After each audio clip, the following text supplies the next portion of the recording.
Hello दोस्तों। तो हम लोग ने अभी तक वेक्टर के बारे में बहुत कुछ पढ़ा। तो आज हम बहुत ही इंटरेस्टिंग थिंग पढ़ने जा रहे हैं और बच्चों के मन में जो कन्फ्यूज़न भी रहता है, आई होप इस लेक्चर के बाद बहुत सारी चीज़ें दूर हो जाएं। और ये जो पॉइंट है, ये जो टॉपिक है, ये आप अच्छे से समझ लोगे तो आगे की बहुत सारी चीज़ें जैसे वर्क यानी कार्य में, बलागुण में, और यहाँ तक कि 12 में भी जब पढ़ोगे तो बहुत सारी चीज़ें बार बार ये रिपीट होंगी। तो इसलिए इस चैप्टर को समझना बहुत ज़रूरी है। तो मेरी आपसे रिक्वेस्ट है कि कम से कम एक बार इस लेक्चर को, थोड़ा हो सकता है लेंदी लेक्चर हो जाए क्योंकि इसमें डॉट और क्रॉस दोनों अच्छे से समझना है मुझे, तो लेंदी होगा, बट अगर आप ध्यान से देखोगे, नोट्स बनाओगे तो प्रॉपर तरीके से आपको एक एक चीज़ समझ में आ जाएगी। तो हम लोग आज पढ़ने जा रहे हैं सदिशों का गुणज। सदिशों का गुणज यानी मल्टीप्लिकेशन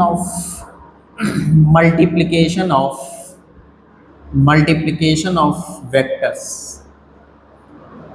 यानी जैसे नॉर्मल नंबर्स को मल्टीप्लाई करना होता था, 2 गुणे 3, 2 इंटू 3 6 करोगे, और कोई तरीका नहीं होता। लेकिन वेक्टर में ऐसा नहीं है। जब कोई क्वांटिटी वेक्टर होती है तो उनका गुणज 2 प्रकार से हो सकता है। कितने प्रकार से मल्टीप्लाई कर सकते हैं उसे हम? 2 प्रकार से।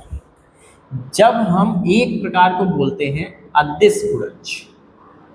क्या बोलते हैं दोस्तों? अदिश गुणज यानी स्केलर प्रोडक्ट। इसको इंग्लिश में क्या कहते हैं? स्केलर प्रोडक्ट, या इसको एक और नाम देते हैं डॉट प्रोडक्ट।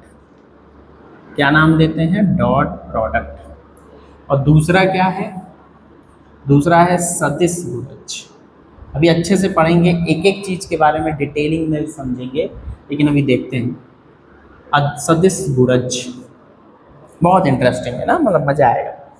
सदिश गुणज को हम लोग क्या बोलेंगे? बोलो, वेक्टर प्रोडक्ट। Vector product. और इसको हम लोग क्रॉस प्रोडक्ट भी कहते हैं।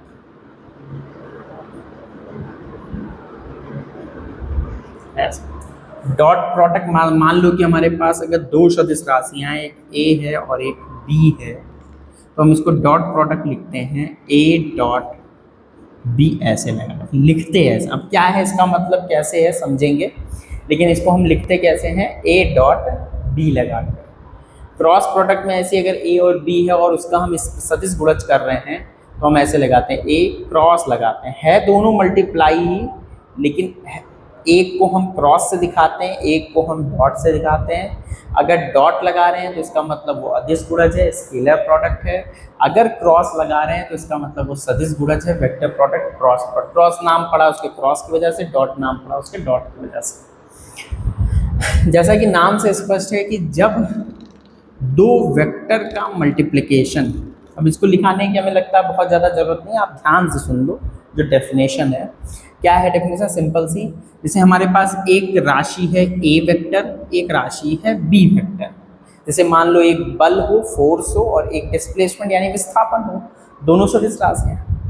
तो जब 2 राशियों को मल्टीप्लाई करें और मल्टीप्लाई करने पर हमें वो एक कैसी, ये अगर मिल करके हमें एक अदिश राशि दे रहा है, यानी वो राशि कैसी है? अगर अदिश राशि है,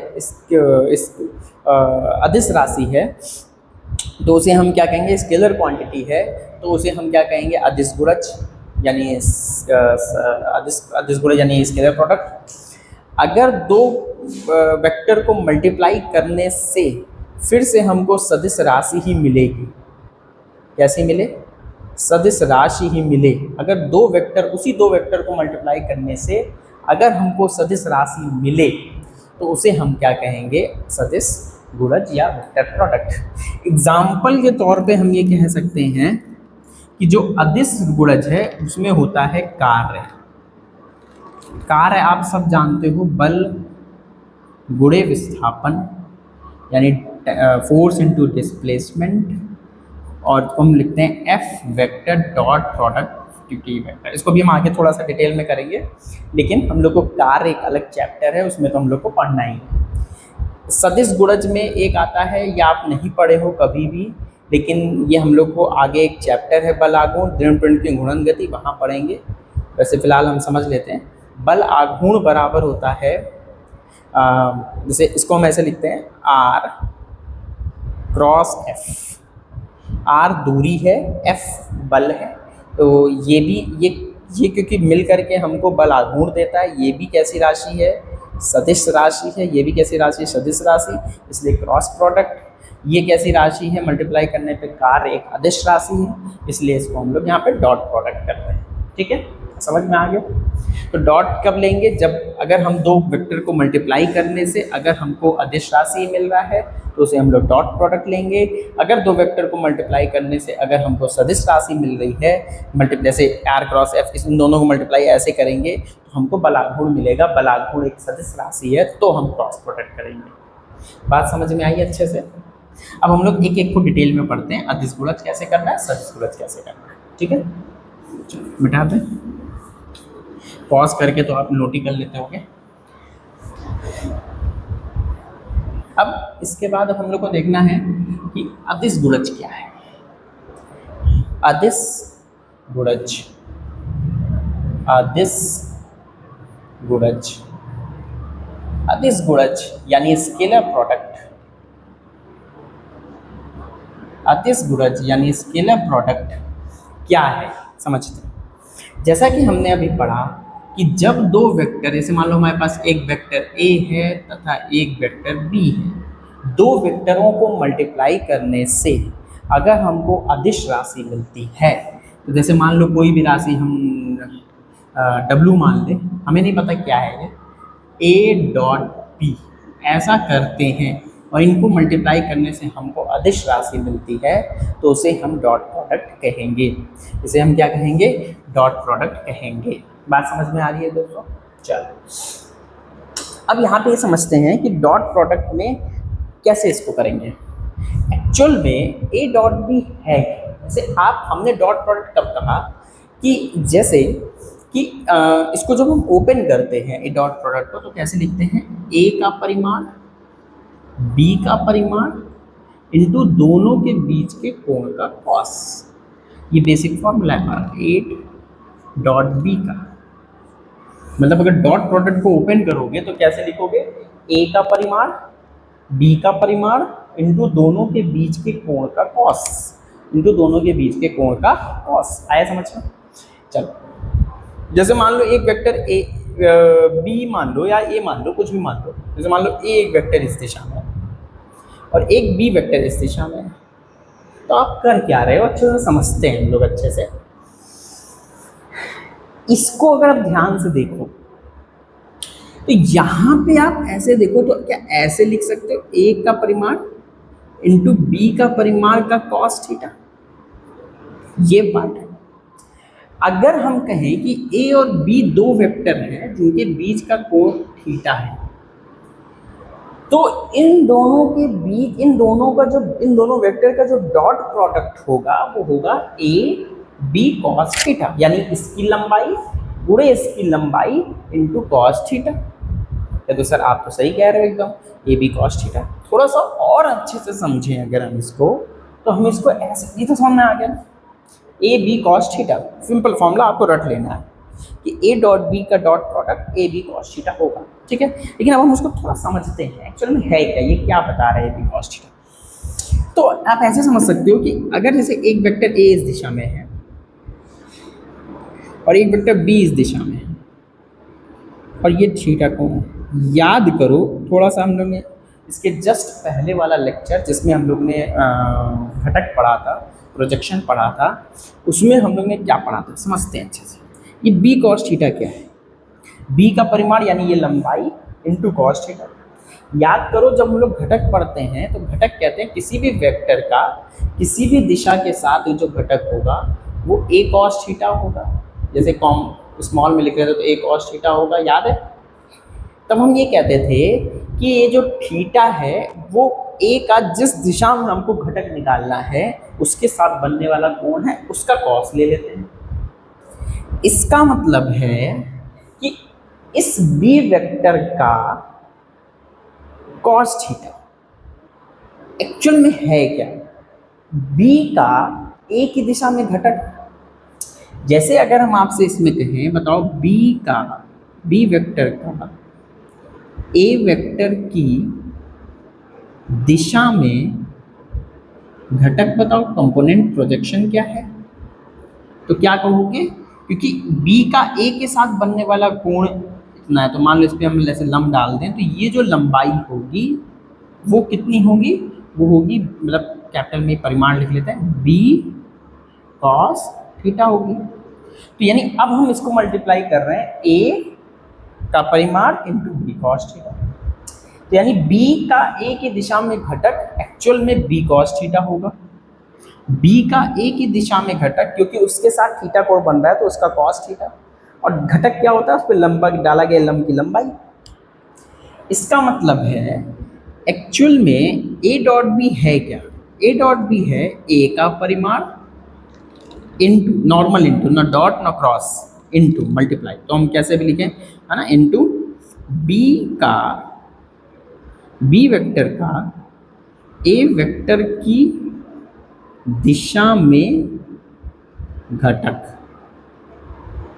यही तो है, इतना इंटू इतना। एक्चुअल में जो बी कॉस थीटा है वो बी का ए की दिशा में ही तो घटक है। हाँ सर, बात तो आप सही कह रहे हो।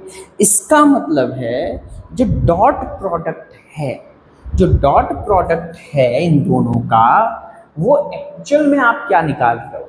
आप मल्टीप्लाई कर रहे हो ए को इंटू बी का, किससे मल्टीप्लाई कर रहे हो? बी का वो पार्ट जो ए की दिशा में है। ए डॉट बी में A multiply, normal multiply B, कौन सा? बी का वो पार्ट जो ए की दिशा में है, यानी बी कॉस थीटा। तो आप बात तो सही कह रहे हो सर, ये बात तो समझ में आ रही है पॉइंट। एक और चीज़ देखो, अभी अगर ये समझ में आ गया तो इसको क्या हम ऐसे भी लिख सकते हैं? बी का परिमाण पहले लिख दो, फिर ए का परिमाण लिख दो, फिर कॉस थीटा कर दो। हाँ सर, ये भी तो लिख सकते हैं। अरे आगे पीछे कर लो, क्या फ़र्क पड़ता है। लेकिन सर इसका क्या मतलब है, आपने ऐसे लिखा क्यों? भाई ऐसा इसलिए लिख रहे हैं क्योंकि अगर हम कहें ए वेक्टर इस दिशा में है और बी वेक्टर इस दिशा में है, तो अगर मैं आपसे कहूँ क्या हम, अगर ये एंगल थीटा है और अब अगर मैं आपसे कहूँ ए वेक्टर का बी वेक्टर की दिशा में, शब्दों पे जाओ ध्यान से, कहाँ पे? शब्दों पे। पहले था बी का ए की दिशा में घटक, अब है ए का बी की दिशा में घटक, ए का बी की दिशा में घटक। शब्दों पे ध्यान दीजिए बिल्कुल। तो ए का बी की दिशा में घटक, अब इस पे लंब डालो, तो यहाँ से ये लंबाई कितनी होगी? ये लंबाई होगी ए का परिमाण इंटू, सही से लिखें, ए का परिमाण इंटू कॉस थीटा, यानी ये लंबाई हो जाएगी ए का परिमाण इंटू कॉस इंटू बी का परिमाण। इसका मतलब है क्या हम ये भी कह सकते हैं बी का परिमाण इंटू ए का बी की दिशा में घटक? बात एक ही है, मतलब ये बात तो एक ही है। चाहे आप ये कहो, मतलब ए मल्टीप्लाई इंटू बी का वो पार्ट जो ए की दिशा में है, चाहे ये कहो बी मल्टीप्लाई इंटू ए का वो पार्ट जो बी की दिशा में है, एक ही बात है। हाँ सर, बात तो सही कह रहे हो। इसका मतलब है जो डॉट प्रोडक्ट है वो एक्चुअल में, हम जब दो वेक्टर को मल्टीप्लाई कर रहे हैं तो हम क्या कर रहे हैं? ए इंटू बी का वो पार्ट जो ए की दिशा में है। मेरी बात समझ में आ रही है? चलो मिटा दें इसको। समझ में आ गया भाई, वो बहुत ध्यान से लिख लेना सबका। अब एक चीज़ समझते हैं, थोड़ा सा और अच्छे समझते हैं कि जैसे जो डॉट प्रोडक्ट है, जो डॉट प्रोडक्ट है वो क्या है? ए का परिमाण बी का परिमाण इंटू कॉस थीटा। थोड़ा सा हम इसको अच्छे समझते हैं और अच्छे, मतलब थोड़ा सा एक डिटेलिंग, मतलब कि मान लो फर्स्ट केस कि अगर थीटा 0 डिग्री हो अरे सर थीटा जीरो कब होगा? जब ए वेक्टर और बी वेक्टर सेम ही दिशा में, मतलब आप जिधर धक्का लगाओ उसी दिशा में अगर चले बॉडी तो। हाँ सर बात तो सही कह रहे हो। तो ए डॉट बी क्या होगा?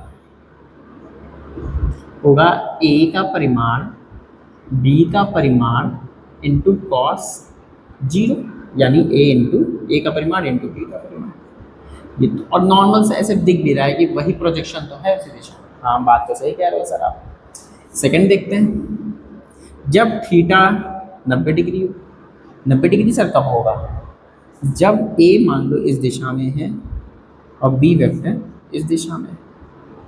अगर ए इस दिशा में है और बी इस दिशा में है, दोनों के बीच का कोण 90 डिग्री है, तो आप बताओ बी का ए की दिशा में घटक क्या है?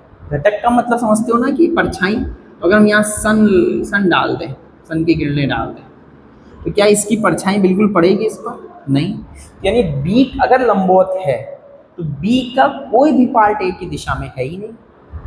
अब ऐसे भी समझ सकते हो और ऐसे भी लिख सकते हो, A dot B is equal to A का परिमाण बी का परिमाण इंटू कॉस 90। कॉस 90 का मान जीरो, तो पूरा जीरो। ये बहुत इंपॉर्टेंट है। इसका मतलब है जब भी, याद रखना एकदम दिमाग में बैठा लेना ये बात, क्या बैठा होगा दोस्तों? जब भी डॉट प्रोडक्ट जीरो आए, क्या है जीरो आता है, तो समझ जाना, क्या समझ जाना कि ए वेक्टर और बी वेक्टर एक दूसरे के, ए वेक्टर बी वेक्टर एक दूसरे के 90 डिग्री यानी लंबवत हैं। मतलब ये एक तरीका होगा ये पता करना कि कब ए और बी वेक्टर एक दूसरे के लंबवत हैं। कब लंबवत होंगे? जब उनका डॉट प्रोडक्ट जीरो आएगा। आई होप समझ में आया होगा ये बात। और क्या हो सकता है? जैसे अगर हम ऐसे कह दें कि मान लो ए वेक्टर इस दिशा में है और बी वेक्टर इस दिशा में, ऐसा भी हो सकता है। तो कितना कोण बनेगा? 180 डिग्री, यानी थीटा कब हो? 180 डिग्री पर हो। तब ए डॉट बी क्या होगा? तब ए डॉट बी होगा ए का परिमाण बी का परिमाण इंटू कॉस 180। कॉस 180 का मान -1, माइनस ए का परिमाण इंटू बी का परिमाण। तो अगर कभी भी माइनस आ जाए दो वेक्टरों को मल्टीप्लाई करने पर, तो कहीं ना कहीं आप समझ जाना कि एंगल हमेशा 90 से तो ज़्यादा है। एंगल हमेशा 90 से ज़्यादा है, ये ध्यान रखना। क्योंकि ये तभी हो सकता है जब एंगल 90 से कम अगर एंगल होगा, कभी यहाँ, तो हमेशा दोनों का dot product A dot B हमेशा पॉजिटिव आएगा, जो भी आए। लेकिन अगर 90 से ज़्यादा है तो आंसर आपका निगेटिव भी आएगा। ठीक है, चलो आगे बढ़ें। तो ये बात हो गई डॉट प्रोडक्ट की इस प्रकार से। ठीक है, थोड़ा सा और आगे देखते हैं डॉट प्रोडक्ट में और क्या क्या समझ सकते हैं। डॉट प्रोडक्ट को हम समझते हैं आई जे के टर्म में। आई जे तथा के का डॉट प्रोडक्ट। बार बार इंग्लिश में लिख रहे हैं तो कोई दिक्कत तो नहीं, आदेश बोला जाए, समझ जा रहे होंगे ना, इतना तो आता होगा सब। चलो अच्छा, सबको पता है आई जे के क्या होता है दोस्तों, बताओ आप। आई होता है एक्स की दिशा में एकांक सदिश, जे कैप होता है वाई की दिशा में एकांक सदिश, और के कैप होता है जेड की दिशा में एकांक सदिश। इसका क्या मतलब है? इसका मतलब है आई का परिमाण और जे का परिमाण और के का परिमाण एक होगा। एकांक सदिश का परिमाण हमेशा एक होता है।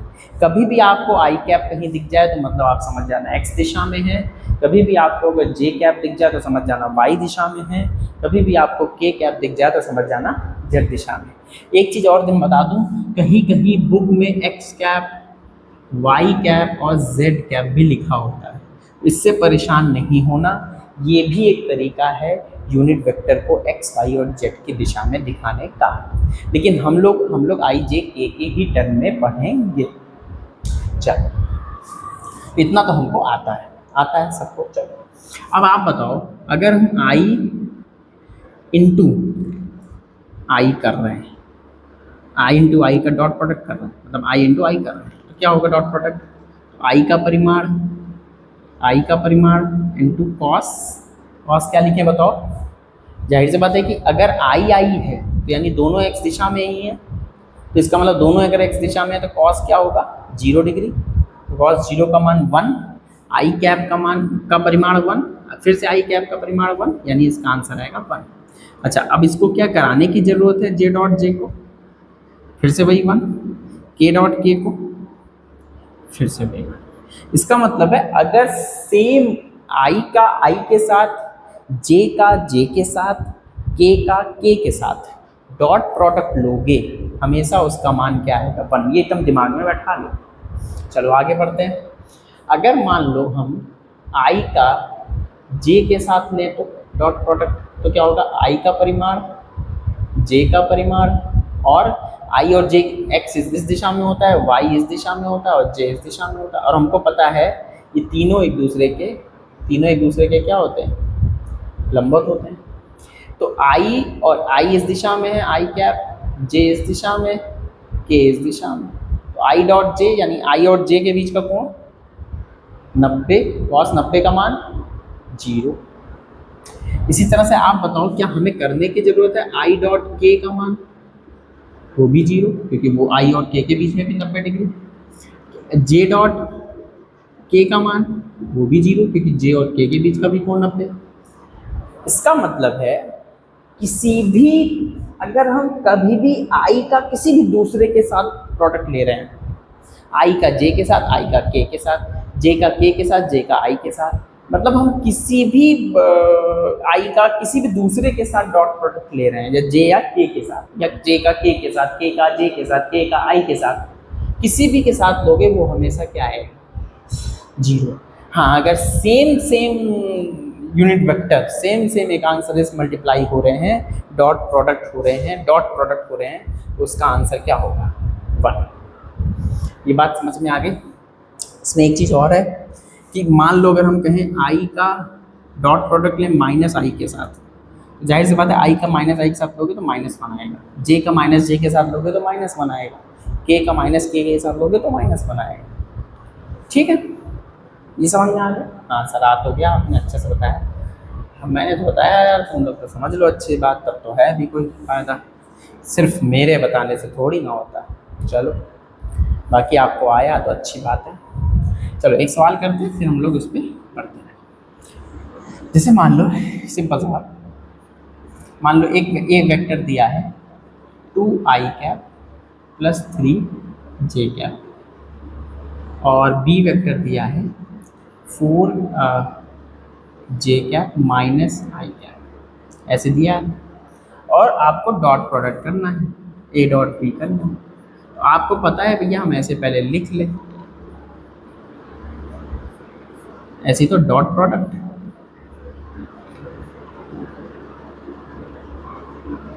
ऐसे लिख लिया, मल्टीप्लाई करो, 2 4 जा 8 आई डॉट जे, 2 माइनस है तो -2 आई डॉट आई, प्लस 3 4 जा 12 J dot J, 3 minus -3 J dot I.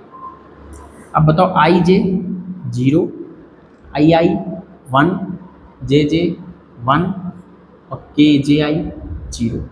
ये तो कट गया, ये हटा ही दो, और ये भी हटा दो, तो ये तो 1 हो गया, -2 बचा, और ये भी 1 हो गया, तो +12 बचा, 12 में तो हो गया 10, तो ये आंसर हो गया। आया समझ में? जैसे मान लो ऐसे आ जाए एक सवाल ऐसे बच्चों वाला, फोर्स बल दिया है आपको जे कैप -4 के कैप, और विस्थापन दिया है 4 के कैप माइनस आई कैप, ऐसा कुछ दे दिया। तो अब आपको डॉट प्रोडक्ट लेना है, यानी कार निकालना है। क्या निकालना है? कार। एक्चुअल में कार बराबर होता है F dot D, dot product ही होता है एफ और डी का। तो अगर हम डॉट प्रोडक्ट लेंगे, अब आपको देखो बार बार इतना मल्टीप्लाई करने की जरूरत नहीं है। क्या बार बार करोगे तो? नहीं। आपको सिंपल, जैसे सीधा कैसे करता मैं देखता आई का और कहाँ, जैसे इसके साथ ले रहा हूँ, इन दोनों में और कहाँ है, यही आई है, यानी ये इसी के साथ होगा, बाकी तो जीरो हो जाएगा। तो बाकी जीरो हो जाएगा, 2 1 जा, और माइनस है तो -2 लिख देता। इसका इसके साथ हो जाएगा, इसका इसके साथ जीरो हो जाएगा, क्योंकि जे और आई जीरो हो जाएगा, तो जे जे 1 हो जाएगा। 3 4 जा 12, और प्लस में है तो प्लस 12 लिख देता, 12 में 2 देता, आंसर कर देता। यही मेथड हम फिर से अपनाएंगे। करो मल्टीप्लाई, पहले लिख देते हैं ताकि कन्फ्यूजन ना हो। J minus 4k cap dot product 4k cap minus I cap. Dot product अगर ले रहे हो तो देखो जे का कहीं और जे है नहीं, तो जे हटाई दो। के का और के है, हाँ ये के है, तो के डॉट के 1 माइनस 4 प्लस 4, 4 4 जा 16, तो -16। जे और कहीं है नहीं, जीरो हो जाएगा। आई और कहीं है नहीं, जीरो हो जाएगा, तो -16 आंसर आ जाएगा। आप वैसे भी मल्टीप्लाई करते हैं, जे डॉट के जीरो हो जाता है, जे डॉट आई जीरो हो जाता है, के डॉट के 1 हो जाता है, के डॉट आई जीरो हो जाता है। समझ में आ रहा है? ऐसे है। आई होप समझ में आ गया होगा। मिटा दें, मिटा दें। तो इस तरह से करेंगे सवाल, और कुछ खास इसमें जैसे मान लो एक वेक्टर ऐसे दिया है, सपोज करो ऐसे एक दिया है, ये 10 मीटर है, विस्थापन है, और एक फोर्स लग रहा है 5 न्यूटन का, और इनके बीच का कोण दिया है 30 डिग्री। कितना दिया है? 30 डिग्री। तो आपसे कह रहा है बताओ कार, तो कार बराबर होगा एफ डॉट डी। बल कितना है? 5, और नहीं डॉट प्रोडक्ट 5 इंटू, अरे क्या होता है, एफ का परिमाण डी का परिमाण इंटू दोनों के बीच के कोण का कॉस। एफ कितना है? 5, डी कितना है? 10, थीटा कितना है? 30, कॉस 30, तो कितना हो जाएगा? कॉस 30 का मान 50, कॉस 30 का मान होता है √3/2, यानी 25√3 जूल। कार का मात्रक जूल, तो ये आंसर आ जाएगा। ये सब बाकी हम लोग वर्क डन में जब कार पढ़ेंगे तो वहाँ पे पढ़ेंगे, लेकिन आपको आई होप इतना समझ में आया होगा कि हम अभी यहाँ पे डॉट प्रोडक्ट सीख रहे हैं, तो वही सिखा रहे हैं। ठीक है। इसमें एक चीज़ और है, कभी कभी आपसे डॉट प्रोडक्ट में दोनों वेक्टर दे देता है। क्या दे देता है? दोनों वेक्टर दे देता है। जैसे क्या क्या पूछ सकता है सवाल? एक तो पूछ सकता है कि ए तथा बी वेक्टर दिया है, वेक्टर दिया है, ठीक है। आपसे एक चीज पूछ सकता है, बताओ ये ज्ञात करो। क्या ज्ञात करो? कि क्या ए बी लंबवत है बी के, ज्ञात करो, है कि नहीं चेक करो, ऐसा। और क्या दे सकता है? दे सकता है ज्ञात करो ए वेक्टर तथा बी वेक्टर के बीच कोण कितना है, कोण कितना है, ये भी दे सकता है। ऐसे कुछ भी दे सकता है आपको ये दोनों में से। तो चाहे एंगल रख, जैसे अगर आपसे एंगल रिलेटेड परपेंडिकुलर पता करना तो आसान है। परपेंडिकुलर कैसे पता करते हैं? परपेंडिकुलर पता करने के लिए आप क्या देख लो कि उनका डॉट प्रोडक्ट ले लो।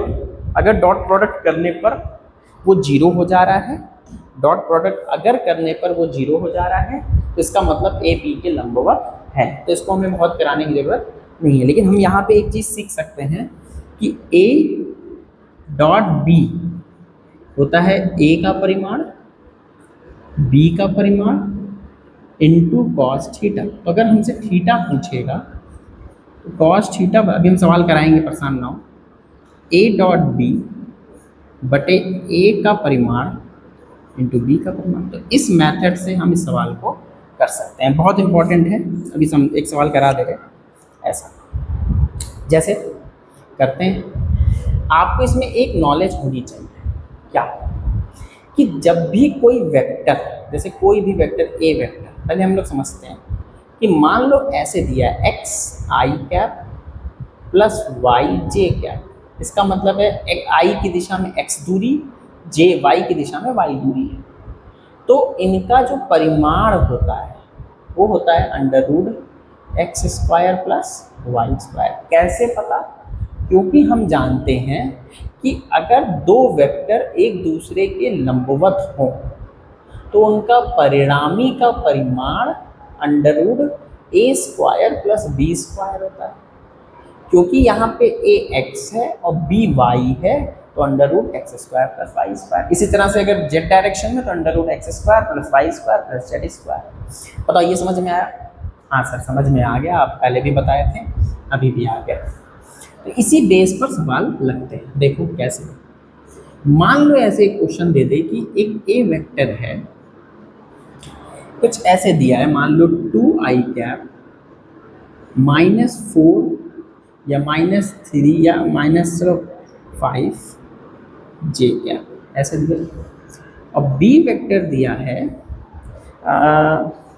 इसके काम करते हैं, इसको 3i कैप, इसको 4j कैप ऐसा लिख लेते हैं तो कैलकुलेशन थोड़ा सा सही हो जाएगा।